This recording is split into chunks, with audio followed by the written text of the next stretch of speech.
Alright, magandang umaga po sa ating lahat. Pwede po bang batiin yung katabi mo ngayon ng magandang umaga? Ayan. Sabihin mo din sa katabi mo, baling fresh.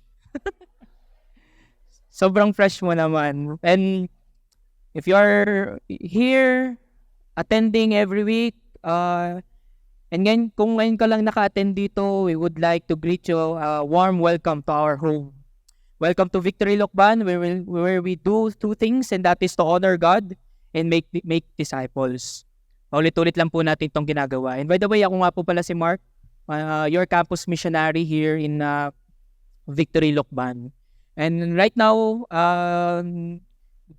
baka nagtataka po kayo bakit po ako naka-costume.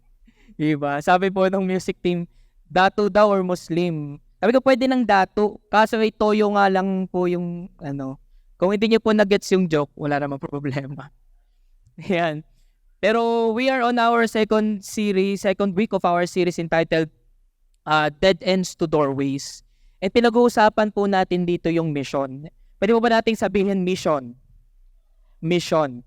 So pag sinabi po nating mission, ito po yung one of our crown jewels sa movement po natin na Victory Lokban. Not just Victory Lokban, but every nation. Why we exist today is because meron pong mga American missionaries nagpunta dito sa Pilipinas for a mission trip.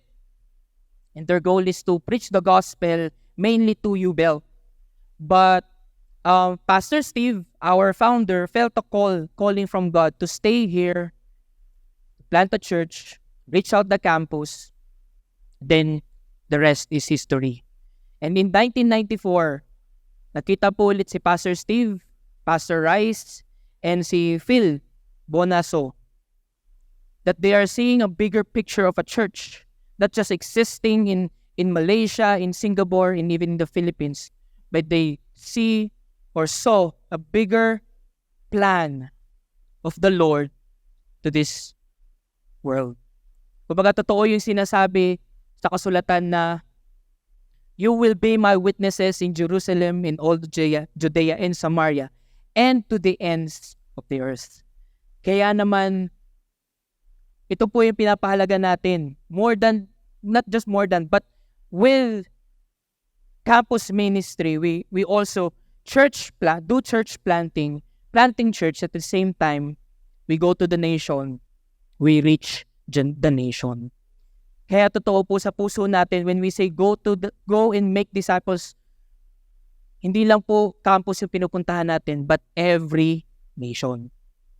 Kaya ito po, mahalagang pinag-uusapan natin, binibigyan po nating pansin for 2 weeks itong mission na ibinigay sa atin ni God. Pwede mo bang sabihin doon sa katabi mo, may mission ka? May mission ka. And I hope and I pray as we end this series, we will have a greater understanding of God's providential scattering and strategic sending as His church. And tayo po, bilang parte ng simbahan, bilang tagapaglingkod, but more than servants, volunteers, attendees, we are sons and daughters of Christ, or of God. That's why, may we join in His mission by praying and giving and going. Kasi ganun po yung heart ni God sa lost people. God's compassion has no limit. Kaya nga, di ba, banggit ko po kanina, buti na lang may mga American missionaries who came here on the Philippines to reach out the students. That's why we are here gathering today, because they answer God's calling. Kaya naman po, ang ganda ng pinag-usapan, dead ends to doorways. Kasi may mga bagay na akala natin tapos na. Wala na posibilidad na itong bansang to o itong sitwasyon na meron po tayo, wala nang daan or dead end na. Diba, sino po dito yung nakakita na ng dead end na lugar? Naalala ko nung papunta kami ng Ilocos. Papunta kami sa isang titira namin na parang Airbnb. So naka-waste na po kami lahat-lahat, and suddenly, sabi namin, pasaan na tayo? Until we reach the dead end. Ibig sabihin, mali pala yung tinuturo sa amin ng ways.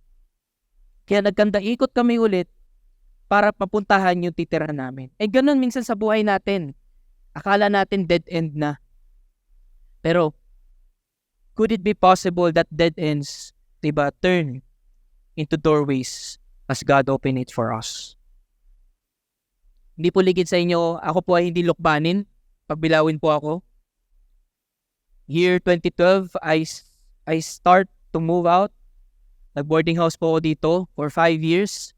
And those 5 years, na-reach out din po ako sa school. And after 5 years, I went to Batangas. After Batangas, bumalik po ako ng Lukban to answer God's call.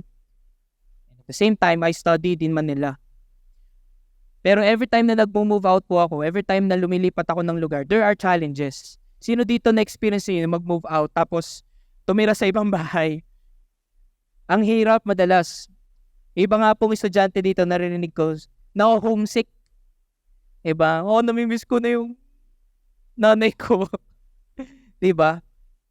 There are challenges that we are experiencing when we move out or when God put us in the place that we are not familiar. But could it be possible as well na kapag nilagay tayo dun ni God, hindi lang tayo basta doon para mag-aral, magturo, o magtrabaho. Could it be possible that there's also a mission that God has given unto us to fulfill? Posible po kaya na hindi ka lang nandun para magtrabaho, pero may mission ka sa lugar na yun. At yun po yung pag-uusapan natin ngayong araw na to. Pag-uusapan po natin na sa kabila ng pagsubok na pinagdaanan ng unang simbahan, ito ay nagbigay daan sa kanila upang maabot ang ibang lugar at makakilala sa Panginoon. Inaanyayahan ko po ang lahat na tumayo upang basahin po ang ating salita. We'll be reading from Acts chapter 8 verse 1 to 8. Sabi po dito, inilibing si Esteban ng mga taong may takot sa Diyos at labis nila siyang iniyakan. Mula noon nagsimula ang matinding pag-uusig sa mga mananampalataya sa Jerusalem, kaya nagkawatak-watak ang mga mananampalataya sa buong lalawigan ng Judea at Samaria. Ang mga apostol lang ang hindi umalis sa Jerusalem. Si Saulo, na sumang-ayon sa pagpatay kay Esteban, ay nagsumikap na wasakin ang iglesia. Kaya pinasok niya ang mga bahay-bahay at dinakip ang mga mananampalataya, lalaki man o babae, at dinala sa bilangguan. Ang mga mananampalatayang nangalat sa iba't ibang lugar ay nangaral ng magandang balita. Isa sa mga mananampalataya ay si Filipe. Pumunta siya sa isang lungsod ng Samaria at nangaral sa mga tao tungkol kay Kristo. Nang marinig ng mga tao ang mga sinabi ni Filipe at makita ang mga himalang ginawa niya, nakinig sila ng mabuti sa kanya. Maraming taong may masasamang espiritu ang pinagaling niya. Sumigaw ng malakas ang mga masasamang espiritu habang lumalabas sa mga tao. Marami ring paralitiko at mga pilay ang gumaling. Kaya masayang-masaya ang mga tao sa lungsod na iyon. Tayo po'y manalangin, Panginoon. Maraming salamat po sa iyong salita. At dalangin po namin, Panginoon, sa aming pananaliksik, sa iyong salita, gabayan mo kami, Panginoon. At dalangin namin, Panginoon, na magkaroon kami ng puso na magpakumbaba. Puso, Lord, isipan na kaya mong baguhin, Panginoon, yung mga hindi tama, Panginoon. And I pray, God, that you are the one who will guide us, teach us, and mold us according to your word. Lord, we receive you today. We honor you. We bless your name. In Jesus' name I pray. Amen then. Amen. Ayan po. So nakita po natin, binasa po natin yung ating salita ngayon coming from Acts. And just like last week, yung preaching po ng ating Pastor Ron, ito po ay sinulat ni Luke. Si Luke po yung author din ng Book of Luke or the Gospel of Luke. So pag binasa po natin tong Acts, at saka pag binasa natin yung Luke, then kasunod yung Acts, makikita natin na parang nagpassing siya. Kasi yun po yung tawiran or connecting link, yung yung buhay, pagkamatay, at muling pagkabuhay ng Panginoong Kristo, pagbalik niya sa heaven, at yung pag-start ng church after niyang ma-ascend sa heaven. At ito po ay sinulat niya kay Theophilus.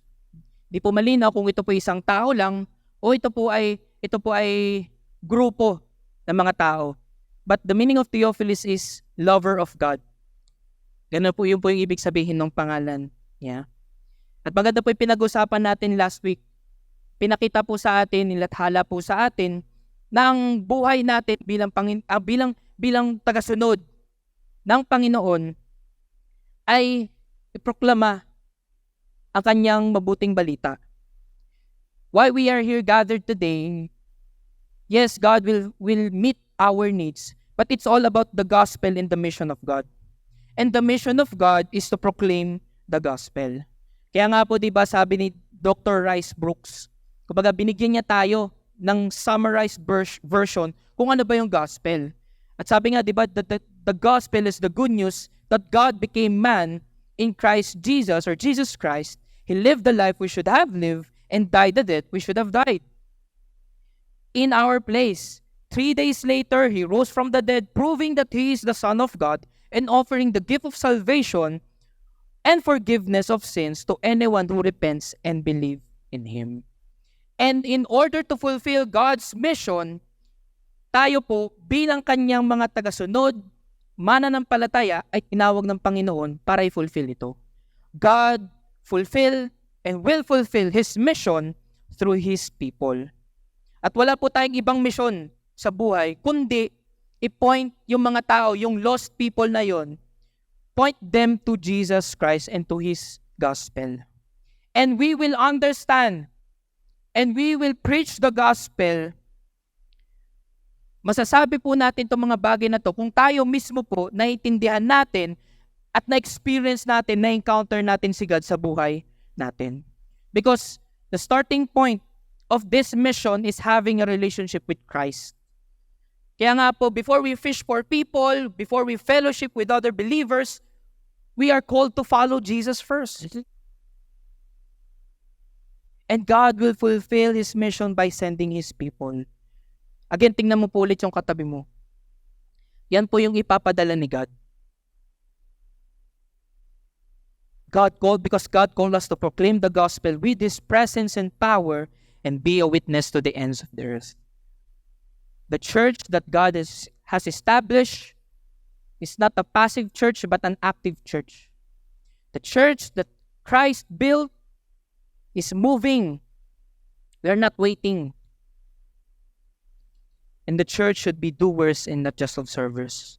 Kaya makikita po natin, chapter 8 to chapter 12, nakita po natin yung paggalaw ng Panginoon, hindi lang sa Jerusalem, kundi sa karatig bayan, which is yung Judea and Samaria. Ito po yung pinag-uusapan natin na ekbalo. Sino po yung familiar sa word na ekbalo? Madalas narinig po natin ekbalo. Yung ekbalo, ibig po niyang sabihin ay pinadala. Send out. Kaya hindi siya katulad ng apostelo, which yung pinag-usapan po natin last week, which means order or to go a place, pinapapunta. Kaya nung una din po, kumbaga, maririnig po natin sa labas o pag tayo nag-aaral din po ng salita ng Diyos, akala po natin pag sinabing ekbalo ay sinipa o pinaalis. Madalas yun po yung naririnig natin na turo. Kaya kumbaga yung mga unang disciples, pinaalis, pinatalsik sa Jerusalem. But it's not really the case. It just so happened that there's a persecution because Stephen died. Nakita natin, namatay na si Stephen. At yun yung naging simula ng pag-advance lalo ng kingdom ni God. Kasi wala nang choice ang mga mananampalataya nun kundi umalis sa lugar na yon para hindi sila mapahamak o mamatay. Pero makikita natin doon ang paggalaw din ng Panginoon na kahit nakaalis sila doon, kahit may challenges sa pinagdaanan sila ng mga panahon na yon, still, God opens a door to other region. Kasi yun po yung prayer ni God bago siya umalis. Yun yung itinuro niya sa mga disciples niya bago siya umalis. Luke chapter 10 verse 1 to 2. Sabi doon, pagkatapos ito, pumili pang Panginoon ng 72 na tagasunod at sinugo ang mga ito ng dala-dalawa sa mga bayan at sa mga iba pang lugar na pinupuntahan niya. Sinabi niya sa kanila, marami ang aanihin, ngunit kakaunti ang tagapag-ani, kaya ay dalangin niyo sa Panginoon na siyang may-ari ng anihin na magpadala siya ng mga tagapag-ani. Sabihin, sinasabi ni God dito, hindi lang itong 72 na to yung magpipreach ng gospel, but pray that one day, pagbalik ko sa heaven, I will give you the Holy Spirit. I will send you the gift of the Holy Spirit, and you will be the one that we will send out to Jerusalem, in all Judea, and Samaria, and to the ends of the earth. Pero tayo mga Kristiyano ngayon, paano ba natin talaga ito isinasabuhay? Kasi makikita po natin talagang pag tayo po naging Kristiyano tayo at hindi naman po itinago sa atin, when we become a Christian, we will face challenges and tribulations and problems in life. It's inevitable. Wala po nagsabi sa atin na pag ikaw naging Kristiyano ka na, wala ka na pagdadaan ng problema. But when we follow Jesus' command to share His gospel or His message, will we face the challenges, but this can be the opportunities as well to spread the message even more. Because God is sovereign to fulfill His mission by reaching the nations by scattering His people. That's why ito po yung pag-uusapan natin ngayong araw. We will talk about how every place that we find is a chance to share the message of Jesus no matter what's happening around us. At una ko pong punto na ibigay po sa atin is that great persecutions are doorways where the gospel is preached.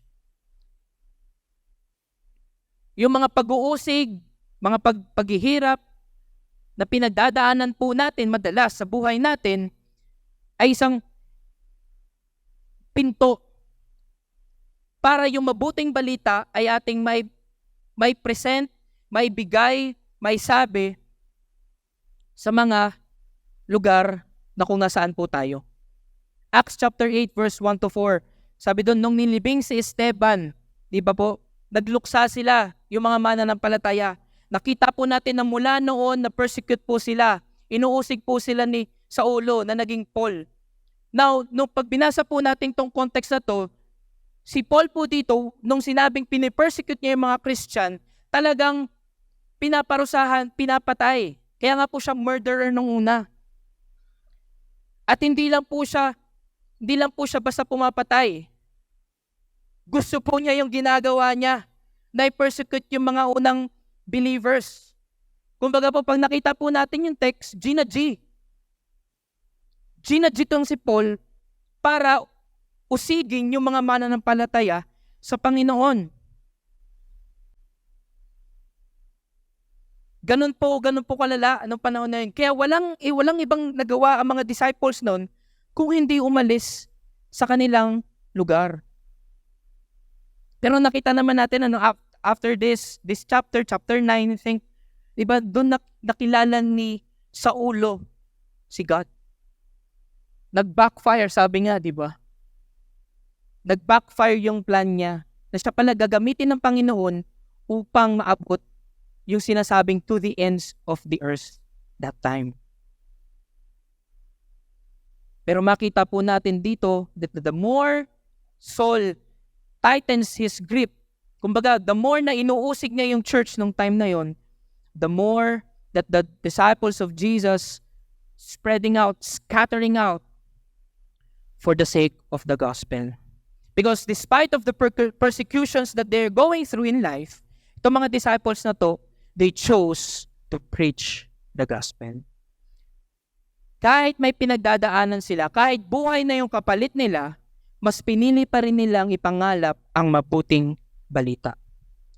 But because I believe, probably, kahit hindi man nasabi ito sa Bible, I believe that the disciples before has been reminded as well by the Holy Spirit that your inheritance is not just here on Jerusalem, but your inheritance is in all Judea and Samaria and to the ends of the earth. Ibig sabihin, buong mundo ay ibinibigay ko kasi ako na. Sabi niya ni Jesus, di ba, nung sa Matthew, all authority on heaven and earth has been given to me. That's why go and make disciples of all nations. Yun po yung sinasabi niya doon. They were reminded of Jesus said to them bago siya umalis. Acts 1:8, sabi ko nga po, ipapahayag ninyo ang mga bagay tungkol sa akin mula rito sa Jerusalem hanggang sa buong Judea, Samaria at hanggang sa buong mundo. At makikita po natin on the preceding verse may nag-stand out na isang servant, isang deacon to preach the gospel in Samaria. The persecution helped to spread the good news. Madalas ganun po sa atin. When we encounter challenges in our life, madalas, aminin man natin hindi, kahit ako naman po pagminsan, nafi-freeze ka. Nawawala ka dun sa walk mo kay God. Pag may pinagdaanan ka sa buhay, may pag-uusig kang naramdaman, tumitigil ka bigla. At hindi mo na alam kung paano mag-move forward o hindi mo na alam kung paano bumalik ulit dun sa dati mong ginagawa. Minsan iniisip natin pag persecuted tayo sa family, sa mga students natin dito, parang tumigil na din ang mundo. Everyone is halt, tigil. Wala na. Dead end na to. Tapos na. Period. Pero yun ba talaga ang sinasabi ng Diyos sa buhay natin? Yun ba talaga yung sinasabi sa atin ng Panginoon every time that we will go through persecutions in life or challenges? Hindi po. Because God not only initiates missions, but He also the one who makes them happen. Ang Panginoong Diyos po mismo ang nagbubukas ng pinto upang ang kanyang salita ay maipahayag. Sabi nga po, kung may pintong nagsara, ang Panginoon ang may kayang magbukas niyan. At kung merong binuksan ang Diyos na pintuan, walang ibang pwedeng magsara niyan. Kasi ganun po makapangyarihan ng Panginoon na meron po tayo. Even if we feel like it's a dead end, church, He will remain controlled and He will ensure us that His church will continuously advance, growing, and will always accomplish its goals. Kasi yun po ang church na binild ni God. And the gates of hell shall not prevail against it. It's forcefully advancing. Kahit ano man pong gawin natin, kahit ano gawin natin pagpigil sa salita ng Diyos, at marami na pong sumubok nito, pero makikita po natin na patuloy at patuloy nag-a-advance ang kingdom ni God. At wag po tayong mangamba kung may mga pinagdadaanan po tayong pag-uusig sa buhay. Because God would bring us great results from a believer's suffering. May pinagdadaanan ka? May paghihirap kang pinagdadaan, may challenges kang pinagdadaanan ngayon, may prayer kang hanggang ngayon, hindi pa rin nasasagot. Hirap ka na dun sa sitwasyon mo. Lord, kailan mo ba ako aalisin sa lugar na to?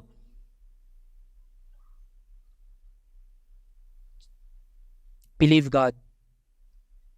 Believe God that we will bring great results from it. At madalas, sabi ko nga po kanina, mahirap talaga. Mahirap pumunta sa isang lugar na hindi ka komportable. Sino po dito ganun? Yung unang higa ako sa boarding house, talagang hindi po ako makatulog. Kasi bakit? Hindi ko kama. Yung unang beses na bumiyahe ako, hindi rin ako komportable. Kasi dito sa atin sa probinsya, jeep lang. Paano ba sumakay ng LRT? Paano ba makipag-meet ng bagong tao? Sometimes in our life, church, God will really shake us. We need to be shaken out. from our comfortable state. Minsan baka yung posisyon natin, nakaupo na lang tayo, naghihintay. Nakaupo na lang tayo na baka biglang may lumaglag na biyaya ang Panginoon sa atin. Pero nalimutan na natin na may mission nga pala ako sa buhay. May purpose nga pala, may layunin nga pala ang Panginoon sa aking buhay. Kaya ang Panginoon, sabi nga, ililiglig ka talaga. Ilalagay ka sa mga lugar na hindi ka komportable para ipakita sa iyo ng Panginoon, anak, may mission ka pa sa buhay. Kaya kung minsan nagko-complain tayo, Lord, bakit ba ganito? Bakit ba ganito yung pinagdadaanan namin? Ba't ito ba'y sitwasyon ng pamilya ko? Ba't hindi natin baliktarin? Lord, ano ba yung tinuturo mo sa akin? Lord, ano yung gusto mong ipakita sa akin sa mga oras na to? Sapagkat tinitingnan din ng Panginoon ang puso natin bilang kanyang mga anak. At hayaan natin ng Panginoon ang magpakita kung anong nilalaman nito. Kung kailangan natin humingi ng tawad, hihingi natin ng tawad. At kung ano man ang utos o sinasabi ng Panginoon sa atin, sundin po natin. Kasi alam po natin, sa bawat pagsunod natin sa Panginoon, ay may kalakip na biyaya. May promise lagi si God. Pero pag minsan nalilimutan natin, natatandaan natin yung promise, pero yung command hindi. That's why, let's listen and listen to the word of the Lord. His purpose, His plans for us, and let's obey. That's why, and every time that we will face persecution, knowing God is with us, knowing the Holy Spirit is with us, dwells in us, helping us, guiding us, teaching us, let's preach the gospel. And last, believers must take opportunities presented to proclaim Christ and demonstrate God's power wherever they go. Bawat lugar na nandun po tayo ay oportunidad na may bahagi ang kanyang mabuting balita. Bawat lugar kung saan po tayo pinadala ng Panginoon ay pagkakataon upang ang kanyang mabuting balita ay may pangalap. At gamitin po natin yung pagkakataon na yun upang ipakita sa mga taong ito kung sino ang Diyos na sinasamba po natin. Ano po nangyari after no persecution? Verse 4 to 7. Ang mga mananampalatayang nangalat noon, nagpunta po sila sa iba't ibang lugar upang ipangaral ang mabuting balita. Isa na po doon si Felipe. Tulad nga po na nabanggit ko po sa atin, sino ba tong si Philip? Si Philip nabanggit lang Acts 6. Isa siya sa mga napili na i-resolve yung conflict between the Hellenists kasi napapabayaan sila.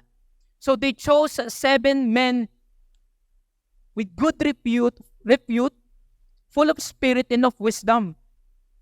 And Philip was one of them. Hindi po siya apostle. Pero siya po yung ginamit ng Panginoon upang makilala ang Diyos sa lugar ng Samaria. Kumbaga, maraming tao na po nag-reject ng preaching, ng gospel sa Jerusalem. Pero pinakita po ng Panginoon na, anak, di lang kayo dyan. Labas ka ng konti. Marami dun. Marami sa lugar na yon ang magre-receive sa akin. And ano ba yung Samaria? Unang-una, maraming daang taon po silang sinakop ng mga Assyrian. Kaya po nung nanirahan ng ibang Jew doon, marami po sa kanila nakapangasawa ng hindi Jew. Kaya ngayon, na nangyari, nagkaanak sila ng half Jew and half kung ano man po yung nakatira doon. And sa panahon po nila, it's not culturally acceptable to meet or to engage with a Samaritan person. Hindi po yun kultura nila. Pero makita po natin yung paggalaw ng Panginoon dito. Marami pong galit sa mga Samaritano, marami ding galit na Jew sa mga Samaritano. Conflict. Even James and John, sinasabi nila, Lord, I-judge mo na nga itong mga taong to. Sa context natin, racist ang mga to. Pero si Jesus mismo pinakita niya na hindi siya racial. Remember the Samaritan woman encounter? Naging open door pa yun na makilala ng mga ng Samaria si God. And even Philip was just obeying God to proclaim and preach the gospel. Philip preached Christ to them. Kasi alam ni Philip na wala siyang ibang gagawin sa buhay niya kundi ipangalap ang mabuting salita ng Panginoon. Wala siyang ibang gagawin kundi sabihin sa lugar na ito, kahit na may pinagdadaanan ako ngayon, ang mabuting balita ng Panginoon. Kaya naman makita natin ano yung naging resulta after niyang i-preach yung gospel. There was a great joy in the city. Nung nakakilala sila sa Panginoon, nagkaroon ng kagalakan sa lugar na yun. Sino dito gusto mo yun? Na pagpunta mo sa klase, nag-preach ka ng gospel, tuwang-tuwa yung mga klase mo, nagsisigawan. Woo! Jesus! Mga ganun. Sino dito pagpunta mo ng workplace mo? Diba, hindi nila kayang i-contain yung experience nila, yung encounter nila kay God, that they will eventually as well share the gospel to others, to our families, to our communities. Sino gustong makita yun? Lahat po tayo. Pero madalas iniisip po natin yung lugar na kung saan tayo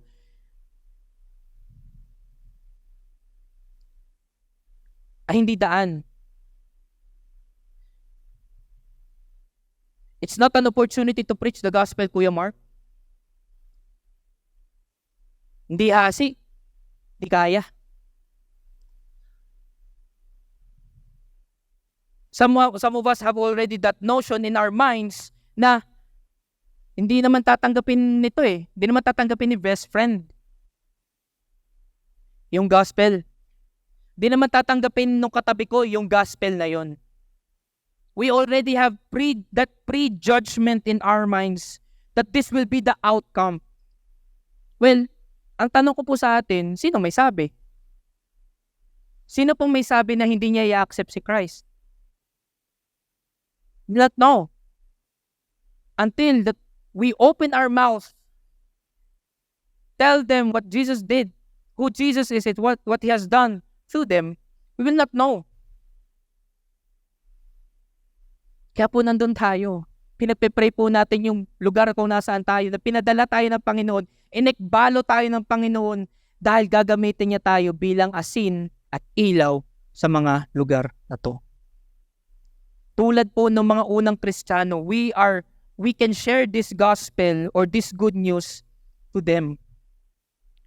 Hindi, katulad po ni Philip, hindi po to professional. Even the apostles are not professional as well. Ibig sabihin po, ordinaryong mananampalataya. Again, tingnan mo po ulit yung katabi mo. Ganyan po si Philip. Faithful servant of the Lord. Pero ginamit po siya ng Panginoon. Ginamit po siya ng Panginoon upang makilala ng mga taong ito ang ating Panginoong sinasamba. Church, God is in control. He opens the gospel to everyone. Hindi po siya racist. At kaya kung hindi siya racist at welcome niya lahat dito, wala rin po tayong, sorry sa word na gagamit, wala rin po tayong judgment o notion o karapatang sabihin, hindi siya karapat-dapat dito. Eh tayo naman po, di ba? Sino po ba makapagsabing karapat-dapat po tayo sa lugar na to? Lahat po tayo ay recipient ng grace ni God, ng pagmamahal ni God. At kailangan din po yun ng mga taong nasa sa labas. Kailangan din po nilang maramdaman yun. Na kung bakit po tayo nagstay dito, kung bakit po tayo nag-worship kay God, kailangan din po nilang maramdaman at makita po yung. At dito po makikita natin na despite of their their situation, sabi nga po, nandun ang Panginoon at ginabayan po sila. With the help of the Holy Spirit, Church, God will give us the willingness and courage to go to places, regions, saan madalas hindi pa okay o danger pa. Pero dun po mag-a-advance yung kingdom ni God. Kung ikaw po family man ka, or you're family, nag-work ka abroad, seaman, or ano man po, di po tayo aksidenteng nandun sa lugar na yon. Minsan, tanungin po natin yung sarili natin, ba't nga ba ako nandito? Ano ba yung mission mo sa buhay ko, God, dito sa lugar na to? Maybe God will use you in that place to proclaim the gospel of Christ. If you're a single professional or you're taking time, you want to travel. Sino dito gusto mag-travel? O si JM gusto daw niya. Lahat tayo gusto na, yung iba sa atin, he wants to travel. I want to travel. But instead, just for enjoyment and picture, why not sow a seed of prayer to that nation? Or why not have a time and moment or for 15 minutes to talk a local and share the gospel to them? And if you're a student, may pangarap ka na mag-abroad, may pangarap ka na mag-ibang bansa, ngayon pa lang ipag-pray mo na. I pray, God, that as I go to that specific nation, Lord, I will not just work there, but I will share the gospel to those people. Pag-pray mo na agad. And, ngayon pa lang, mag-preach ka na ng gospel sa campus mo. Kasi bakit? Di mo alam. Baka yung sinerahan mo ng gospel ang mag-i-start ng church dun sa pupuntahan niya. We will not know until we open our mouths and tell the gospel. That's why, preach the gospel wherever you are. And preach the gospel with God's power. It feels like a dead end when Stephen died. But it opens a door to reach out the other regions and to the ends of the earth. At sabi ko nga po kanina, na-reach out din si Paul through that. More than this, makikita po natin kung paano pinakita ng Panginoon yung guidance, yung provision niya, yung providence niya sa church niya as they obey God. And the same thing with us as I end. When we share the gospel, more cities will find joy and more people will come to believe in Christ and openly declare their faith. Can we close our eyes and just pray?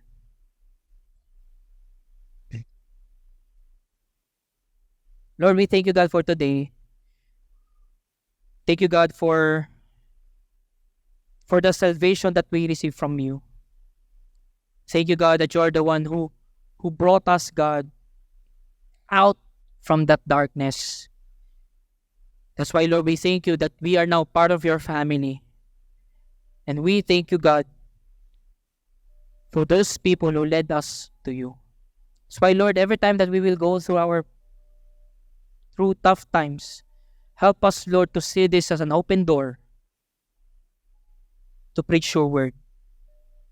Give us that confidence and boldness, God, to preach the word to our families, to our friends, and to our communities.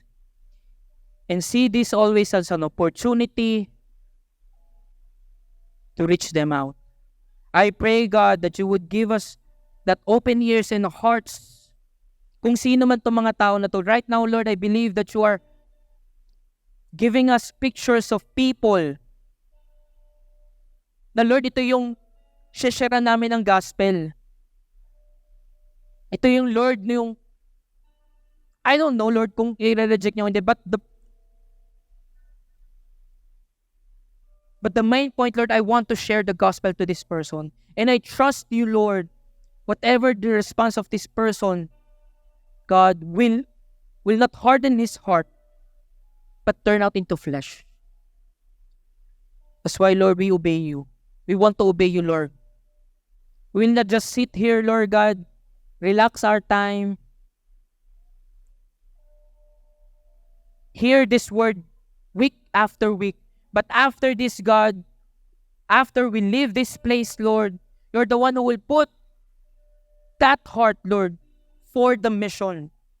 And wherever you are placing us right now, kung saan mo man kami, Lord, pinapadala sa mga oras na ito, dalangin namin, Panginoon, na makita namin ang iyong kabutihan, na makita namin, Panginoon, na nandun ka sa lugar na yon at sinasamahan kami, at makita namin, Panginoon, ang iyong presensya sa lugar na yon. Kaya naman, Panginoon, nandito kami.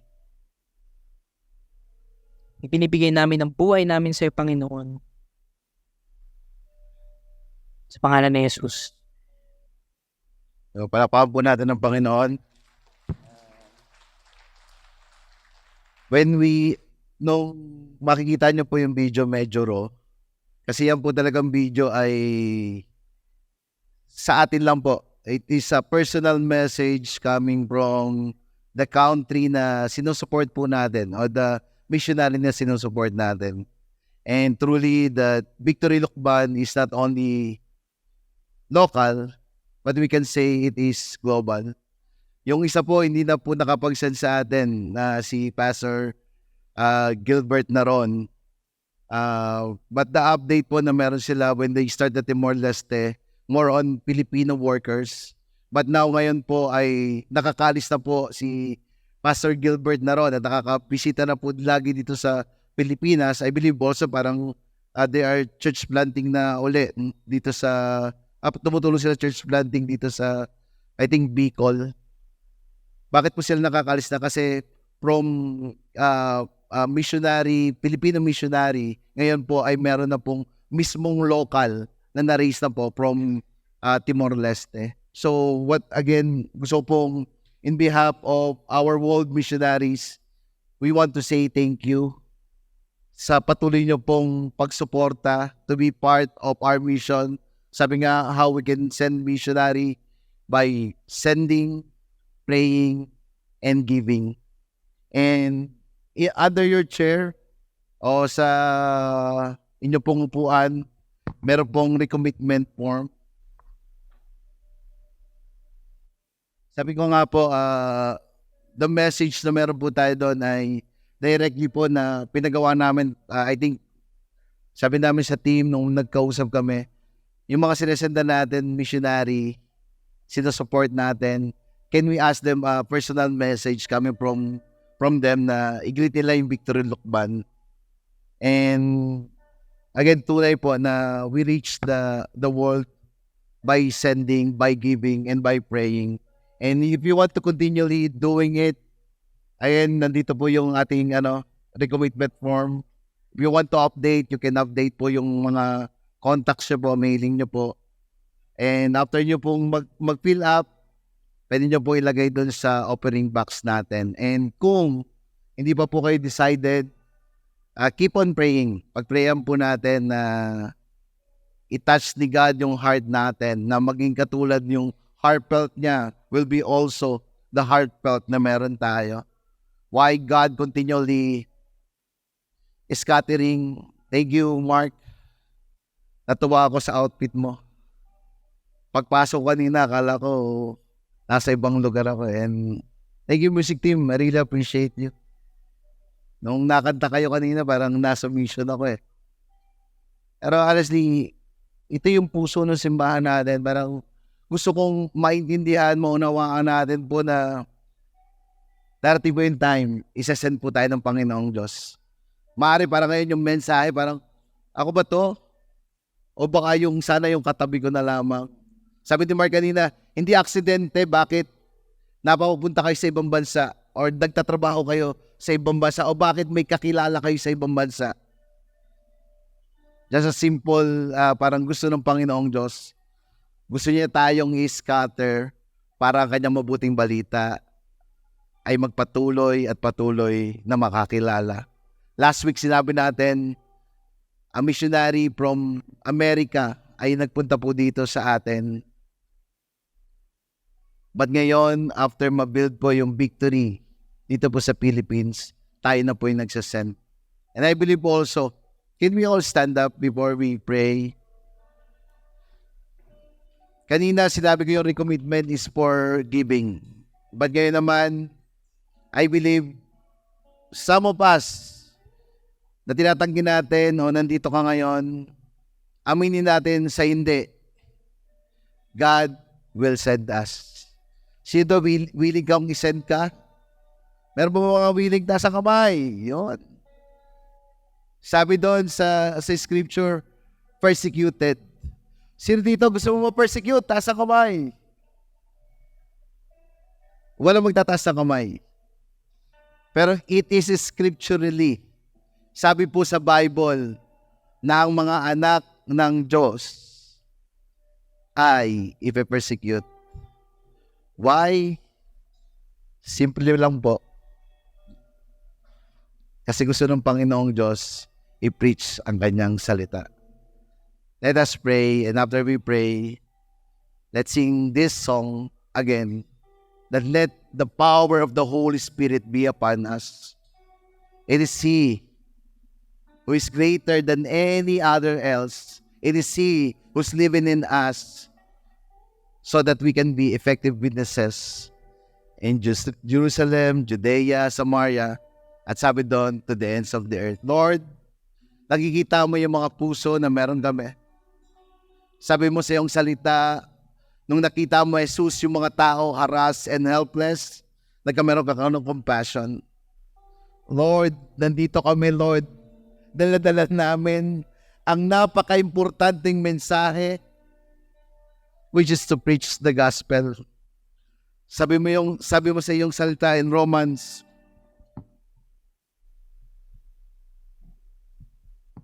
10. Pero paano sila tatawag kung hindi naman sila sumasampalataya sa Kanya? Paano sila sasampalataya kung hindi sila makakarinig ng tungkol sa Kanya?